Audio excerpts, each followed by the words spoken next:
Unlimited fish fry, chicken wings, prawn দিয়ে কম দামের একটা বুফে নিয়েই আজকের ভিডিওটা। গতকাল বৃষ্টিকে উপেক্ষা করে ছাতা মাথায় রওনা দিলাম নুডলের 15+ আইটেমের বুফেটা ট্রাই করতে। শুরুটা করলাম ওদের সুইট কর্ন স্যুপটা দিয়ে, যেটা বেশ অ্যাভারেজ লাগলেও ওদের এই জাম্বো ফিশ ফ্রাইটা খুবই ভালো ছিল। বাইরের ক্রিসপিনেস আর ভিতরের সফট মাছের দুরন্ত কম্বিনেশন, আর কাসুন্দিটা দিয়ে খেলে মন বলে উঠবে। সুইট অ্যান্ড স্পাইসি সসের চিকেন উইংসটাও ইকুয়ালি টেস্টি ছিল, তবে ওদের এই ক্রিস্পি বেবি কর্নটা খুব অ্যাডিকটিভ মশাই। একটার পর একটা কখন মুখে চালান হয়ে যাবে বুঝতে পারবেন না। চিলি পনিরটা দেখতে নিরীহ লাগলেও রীতিমতন কান্না পাইয়ে দিয়েছিল ভাই।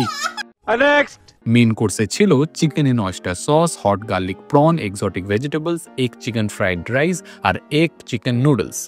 মেন কোর্সের চিকেনটা ভালো হলেও আমার কিন্তু ফ্রেশ চিংড়ির প্রিপারেশনটাই বেস্ট লেগেছে। ডেজার্ট হিসেবে ওনারা দিয়েছিলেন দর্শন, পুডিং আর আইসক্রিম। বাকি স্লট সিস্টেম, কত দাম না দাম, এই সমস্ত কিছু ডিটেলস দিয়ে গোটা ভিডিও কিন্তু ইউটিউবে আছে, দেখতে পারেন। টাটা।